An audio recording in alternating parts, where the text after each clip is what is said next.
Welcome to the Italian Wine Podcast. This episode is brought to you by Vinitaly International Wine and Spirits Exhibition. The 54th edition of Vinitaly will be held from the 10th to the 13th of April, right here in Verona. To discover more about Vinitaly and get your tickets, visit vinitaly.com. This year, the Italian Wine Podcast will be live and in person in Pavilion 6, Stand A7. So come on down and say hello.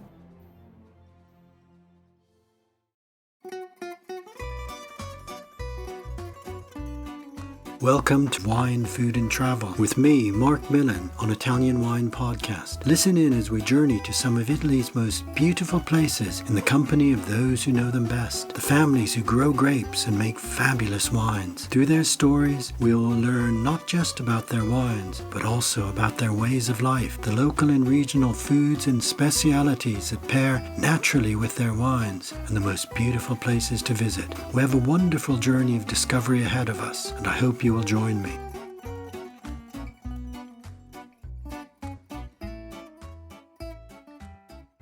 Welcome to Wine, Food and Travel with me, Marc Millon, on Italian Wine Podcast. Today, I'm meeting up with my guest, Fiona Beckett, who's in London at the moment. Food, wine writer, author of numerous highly acclaimed books, and one of the world's leading experts on matching wine and food.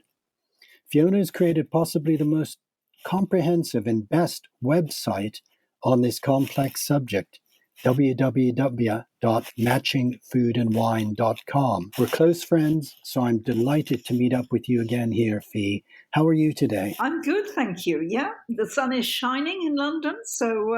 Now, Fee, you are the Guardian wine writer.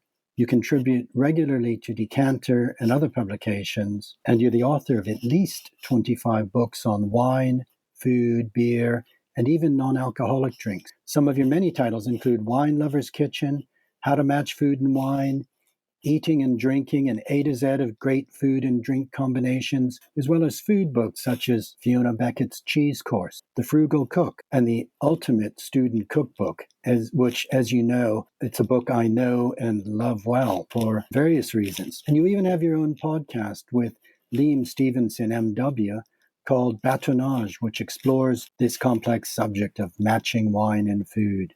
You judge in wine competitions and food awards. I saw last week or so, you were up north judging marmalades. So you're incredibly busy. How do you manage to do it all? Well, I mean, that is stretching over a number of years, not all at the same time. But the marmalade judging was super fun. I've never judged marmalade before, and I learned so much. I mean, I thought I was a pretty good marmalade maker, and, that my marmalade recipe was, just as good as it got. But actually, I've learned masses about different marmalades. You look like you were tasting loads and loads of marmalades. I loved your marmalade-colored coat as well. I know, I picked that up from a charity shop. Wow, what a find. Yeah, it was a really good find. Great. Well, Fee, let's talk about matching food and wine. A lot of people think that there's a huge mystery surrounding this complicated subject. Is there? There shouldn't be. And it's the last thing I would ever want is for people to think, oh, this is something else I have to learn about wine, and wine's complicated enough already. I think it makes the whole subject of wine easier and more accessible. And I think the advice I sometimes give is, put your cook's hat on. Think when you're in the kitchen, you're cooking, you often think, oh, that would be nice with that, or that needs a squeeze of lemon, or a bit of pepper on that. And what you're trying to do with wine is just make it work with the dish, just like that. And there's no one final answer, just as there is no final one recipe. You just experiment and try things. Sure. Actually, that's very interesting coming at that from a cook's point of view. Are there some basic important principles that you can give to our listeners that would be a useful guide? I would say the most useful thing is don't think solely about the basic ingredient. Think about the way it's cooked. For example, let's take chicken. How many ways are there of cooking chicken? I mean, just an enormous number. Roast chicken on the one hand, something like coq au vin on another, a Thai green chicken curry. All of those need different wines. And so think, is it Are we talking about something that's lightly cooked or raw? Are we talking about something that's heavily charred? What is, if any, is the sauce on it? What is it served with? What kind of food tradition does it come from? Which is where Italian food might come in. So, put it in context. Yeah, I think that's a really good advice. People sort of think fish, white wine, but as you say, it all depends on how the fish is cooked. I'm thinking of a rare tuna steak grilled in Sicily, perhaps with tomatoes and capers and lots of garlic, and that could stand up well to a nice Sicilian red. Yeah, I'm thinking. I was just thinking as you were talking there. I was thinking frappato might be rather nice with that. Yeah, certainly. Well, let's since we are on the Italian Wine podcast, let's think about Italian wine and food. I think the Italians probably make much less of a fuss about this than we do. And normally in Italy, the wines that accompany the local foods are precisely the wines that are made in that same locality. And it usually works pretty well. Wouldn't you agree? Totally. I mean, it's just, it's like breathing, isn't it? It's just like that is the wine you drink because that is the wine you make. And I also think Italians have a much plainer taste register than perhaps we do.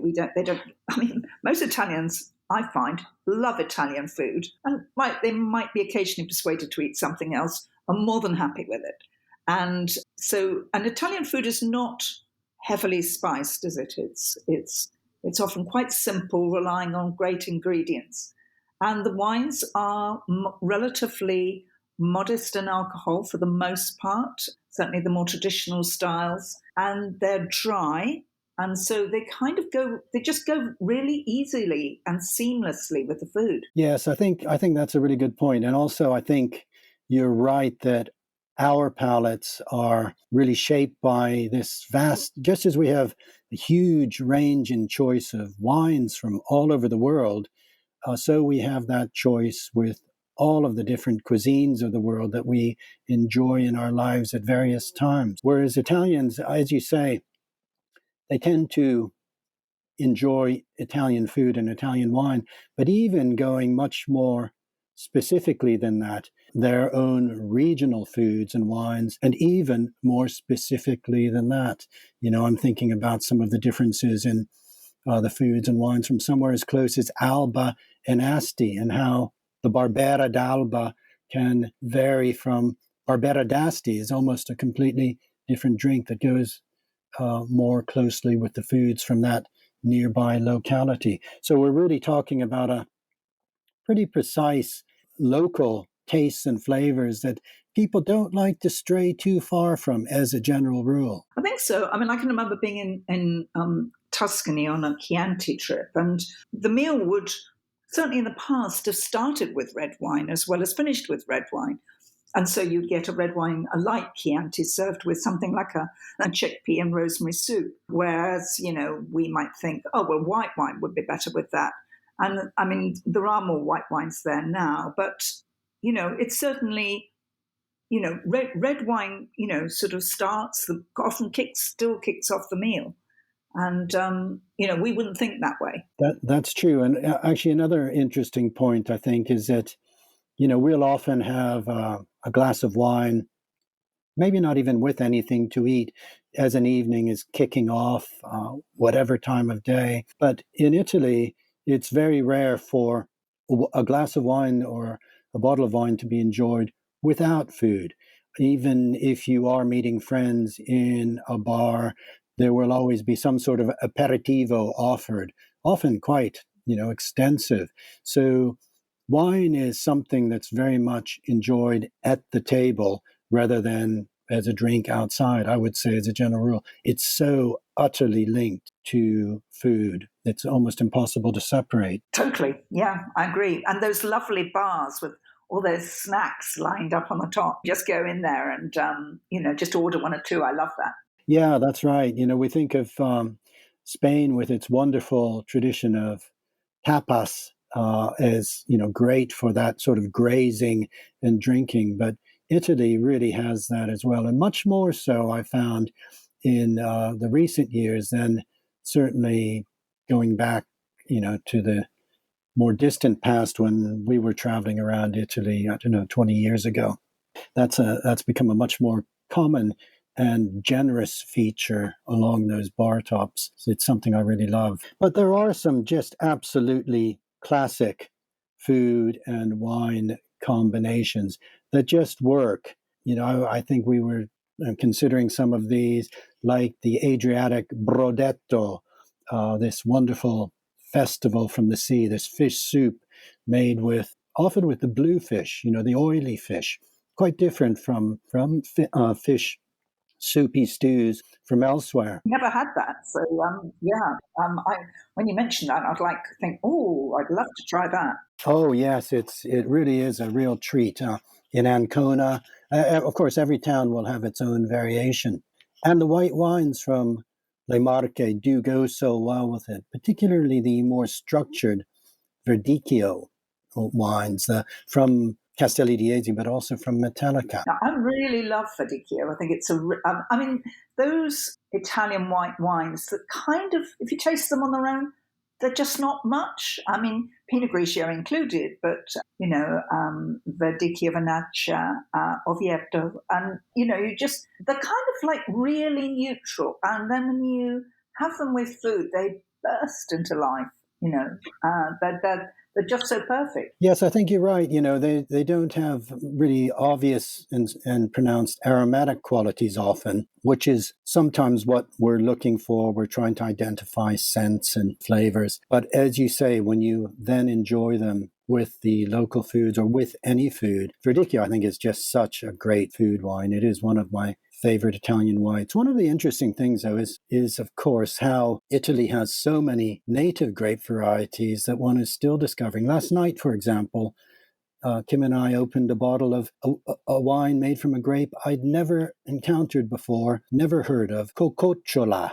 Have you come across that? No. From Abruzzo. It was relatively light, I think about 12% in alcohol, but very zesty, very citrus, grapefruit, really not highly aromatic, but it was just a beautiful, light, zesty wine to enjoy with some local scallops that we had that I just quickly seared. I don't know where I picked it up. I think probably because I hadn't heard of it before.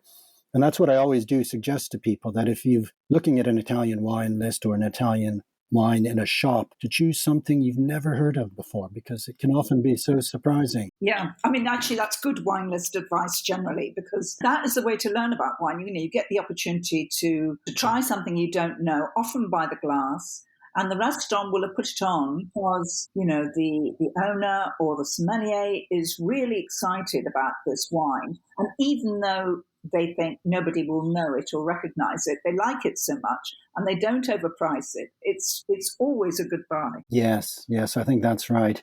And as you say, you've got to trust the sommelier, trust the wine buyer, because if it is an unknown name, it's not going to be easy to sell. Yeah. And so they must have chosen it because there's something to that wine. There's so many of these wonderful food and wine combinations that you just think of as absolutely classic. I mean, one of the most obvious would be the famous bistecca alla fiorentina. Why does that go so well with the local wines of Tuscany? I think because it often has a squeeze of lemon, doesn't it? Or maybe always has a squeeze of lemon. And I mean, red meat and red wine is a bit of a no-brainer. It generally works, but there's something about that cut and the way it's served with the lemon on the side and the fact that the acidity in Sangiovese that makes it just sing, doesn't it? It's a brilliant combination. I think you're right. I think it's that acidity that the best wines from Chianti Classico, Brunello, Vino Nobile di Montepulciano has underlying a structure which is never overly heavy. But as you say, there's so many red wines. I'm sure you have written extensively about the best wines with steak, and there would be many arguments for this or that.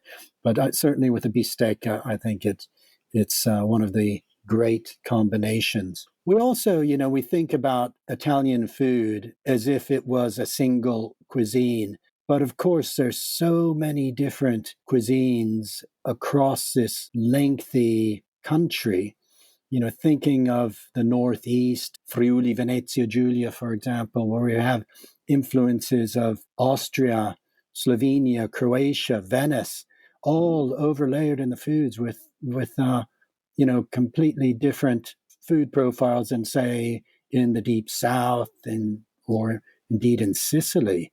So it's hard to really, generalize about Italian food, but that's why it's so fascinating as well. And I think, it's worth remembering sparkling wine too in terms of Italy. I mean, Prosecco is so ubiquitous now, and kind of like we all tend to be, bit sniffy about it, I think, in the wine trade. But, in a nice day, in Venice, little restaurant, canal side restaurant, cafe, plate of Frito Misto, and a bottle of Prosecco.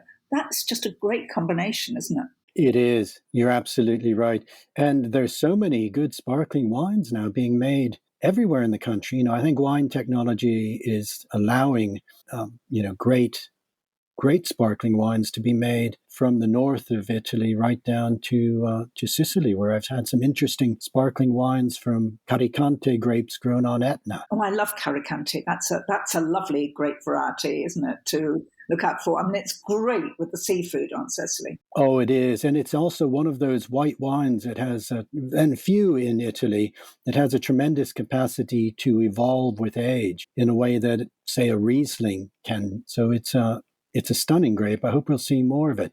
What are some of your other Italian grape varieties that are both personal favorites and also which you think are particularly great with food? Oh my goodness, it's such a big question. I love Vermentino. I've only once been to Sardinia, but fell in love with it, and also the Vermentinos there. And I love them with seafood again. I really like that. I love Nero d'Avola. I think that's a great red wine variety, and it's brilliant with aubergines, those sort of aubergine parmigiana. Or the pasta alla norma, this famous dish of Catania.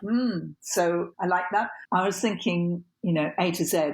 I always love Zibibo because it's just such a brilliant name, isn't it, for a grape? It is. It's such a fabulous name. And it makes really charming wines, sort of rather kind of light and aromatic and romantic. And I think great actually for those sort of nibbles we were talking about, just kind of you're sitting and snacking and having, preferably by the sea again. Yes, that's right. Yeah. And, let's just think about I'm sure a question you've covered before. It's interesting I was listening to your podcast about wines with curry and how you actually reach conclusions of wines that work well when you're actually tasting foods and wines together. What about pizza? Pizza must be a subject you covered. I was interested to watch a podcast that Stevie Kim did on her YouTube channels, and it is on Italian Wine Podcast, on pizza in Naples. And in one of the famous pizza places, I can't remember which one, they said that the traditional wine to drink with pizza in Naples is Marsala. Really? Yeah, Marsala. But nowadays people were going for bubbles, bollicine, sparkling wines, but the old school wine in Naples was Marsala. What do you think about pizza and wine? Well, I suspect, and you'll put me right on this if I'm wrong, that actually most Italians will go for beer with a pizza. You quite often go to pizza places in Italy and you see young Italians, with something like a Peroni. I just think anything light and drinkable and gulpable. I probably myself would go for a light red. But if you've got a seafood pizza of some kind, an easy drinking wine, but not strong in personality, gulpable, what the French call a vin de soif. Yes. I guess that's why a wine like a simple Montepulciano d'Abruzzo is often popular in such places, not the more serious heavyweights, but the simpler examples. And I think also there's quite a sort of strong natural wine movement now coming through in Italy, isn't there? And oh, yes, there is. For a lot of those, very light, unfiltered reds, are absolutely delicious with pizza. Yes, definitely. Now, just a final question on cooking with wine. A lot of Italy's famous dishes have wine in the cooking pot. I'm thinking of brasato al Barolo, for example, or risotto all'amarone, or stracotto al Chianti. Wines where the wine is important ingredient as anything else in the dish. What do you think about cooking with prestigious and expensive wines? Is it worth it? It depends how long the wine is going to be in the dish, in my view. So if it's a long braise, then there really is no point in putting a very expensive wine in, because actually it just all kind of breaks down. As you know, the only thing I would always do with at the end of that cooking process is add a dash of better wine, probably the wine you're going to drink, just to kind of lift the flavors, and it just brings the wininess of it back. But if you're making something very simple, some chicken with a white wine sauce and mushrooms or something like that, it's worth using a slightly better wine, and maybe the wine you're going to drink, because actually you drink, if you make it with a really good Chardonnay, for example, you do get the benefit of that. But it's all a question of how long is that wine going to be cooked for? Short time, up the quality, longer, something clean and drinkable, but I don't think it has to be special myself. Yes, I think I'd agree with you. I mean, the times I've enjoyed something like brasato al Barolo, I've been in the home of a Barolo producer, and it was quite easy to go down in the cellar and pull out a jug of wine from the vat to bring it up to put in the cooking pot. Not so easy for most of us when, it's such a costly wine that has been aged for upwards of years. To do that, it's quite difficult to open the cork and begin pouring it into the pot. No, I think so, but it depends how many of you there are too. There are two of you, and you're making, a quick saute of something, and you're drinking a rather special wine with it. Go for it. Put half a glass into the dish. Yeah, I would agree with that. Well, we've covered a lot of ground this morning, Fee, but we've only just touched the surface of a really vast and fun subject. And I think that's what I like about your approach to matching food and wine. There are no dogmatic rules that you make, or, strictures on what can and what you shouldn't do, or what you should do. But really, I think what you give is people the playfulness, the confidence to explore, to taste, to have fun with wine. And in that sense, matching food and wine is really about enhancing the enjoyment of both the wine and the food, and indeed the whole social experience. So that's what I hope people will take from this podcast, the confidence to really play and have fun. Yes, definitely. I still find it sad that a lot of people still feel intimidated by wine, that it's a subject they feel they ought to know more about.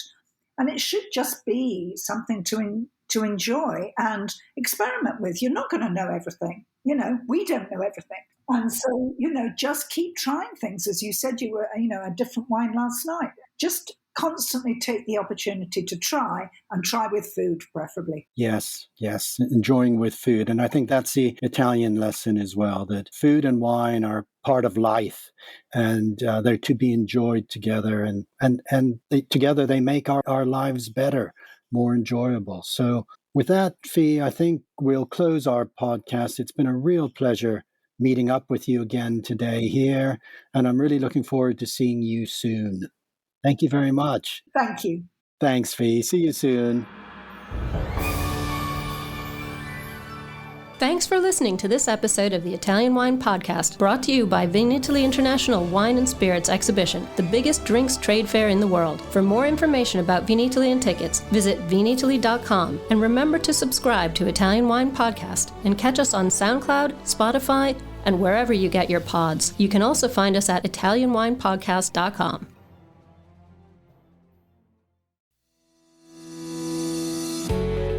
Hi guys, I'm Joy Livingston, and I am the producer of the Italian Wine Podcast. Thank you for listening. We are the only wine podcast that has been doing a daily show since the pandemic began. This is a labor of love, and we are committed to bringing you free content every day. Of course, this takes time and effort, not to mention the cost of equipment, production, and editing. We would be grateful for your donations, suggestions, requests, and ideas. For more information on how to get in touch, go to ItalianWinePodcast.com.